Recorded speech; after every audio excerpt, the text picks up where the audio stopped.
আসসালামু আলাইকুম everyone, welcome to Farzana's cooking and blog. আজকের সন্ধ্যায় আমি করেছিলাম আমার পছন্দের একটি খাবার, আর সেটি হচ্ছে নুডলস। এই নাস্তাটি আমার খুবই পছন্দের একটি নাস্তা, আর শীতকাল আসলে তো বিভিন্ন পদের সবজি বের হয়, তো তাই দিয়ে আজকে নুডলসটি রান্না করলাম। আর এর মধ্যে আমি আজকে চিংড়ি মাছের মাথাগুলো অ্যাড করব। আমি এই বড় চিংড়ি মাছের মাথাগুলো ফালাই না, দেখা যায় এগুলো হয়তো নুডলসে দিয়ে খাই অথবা ভেজে খাই, আর এইভাবে খেতে অনেক মজার হয়।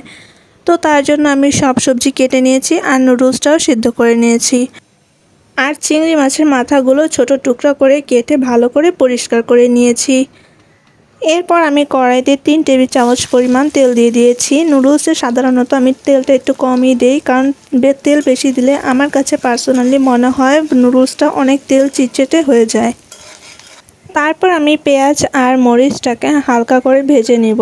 এরপর এখানে আমি সবজিগুলো অ্যাড করে দিয়েছি। প্রথমেই আমি আলু আর সিমটা দিয়ে দিয়েছি, কারণ আলু আর সিমটা সেদ্ধ হতে দেখা যায় অনেকটা সময় লাগে। আর যেহেতু আমি গাজরগুলো একদম কুচি কুচি করে নিয়েছি, তার জন্য এটি সিদ্ধ হতে অত বেশি সময় লাগবে না। তো তারপর এখানে আমি তেলের সাথে এই সবজিগুলোকে ভালোভাবে ভেজে নিয়েছি। আর এখানে আমি কোকোলা নুডলসের ভেতরে যে মশলাটা থাকে সেটাও অ্যাড করে দিয়েছি। নুডলস সাধারণত আমরা কম বেশি সকলে রান্না করতে পারি, তবে আমি কিভাবে এই সবজি নুডলসটা রান্না করি সেই রেসিপিটি আপনাদের সাথে শেয়ার করছি।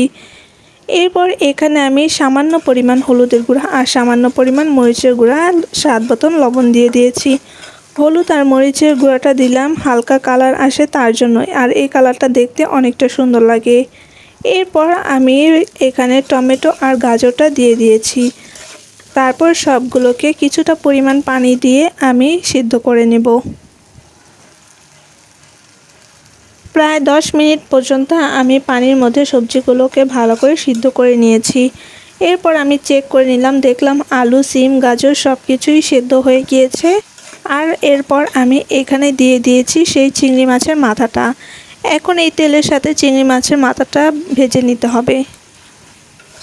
আর এই চিংড়ি মাছের মাথাটা অ্যাড করার পর এই নুডলসের সবজিটা থেকে অনেক সুন্দর একটা স্মেল আসছিল।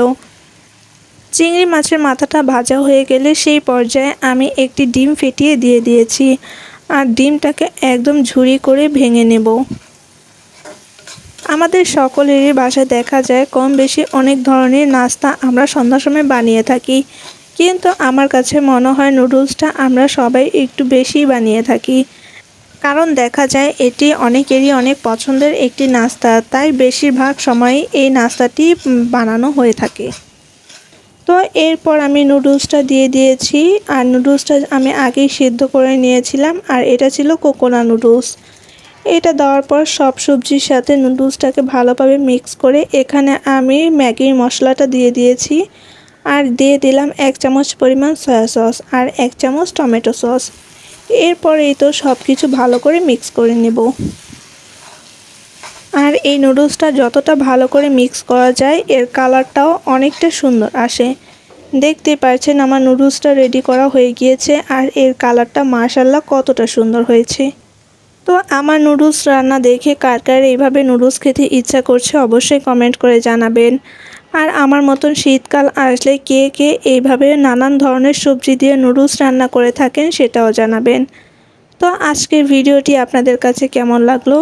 ভিডিওটি যদি ভালো লেগে থাকে প্লিজ চ্যানেলটি সাবস্ক্রাইব করে দিবেন, আর যারা যারা আমার চ্যানেলটি সাবস্ক্রাইব করেছেন তাদেরকে অসংখ্য ধন্যবাদ। আমার নুডলসের কালারটা অনেকটা পরিমাণ সুন্দর এসেছে, তাই না? আর মাঝে মাঝে যে লাল চিংড়ি মাছের মাথাগুলো দেখা যাচ্ছে সেগুলো দেখতে অনেকটা ইয়াম্মি হয়েছে। আর এইভাবে নুডলসের মধ্যে চিংড়ি মাছ দিয়ে খেতে তো আমার অনেক বেশি ভালো লাগে। তো আজকের ভিডিওটি এই পর্যন্ত, সবাই ভালো থাকবেন, আল্লাহ হাফিজ।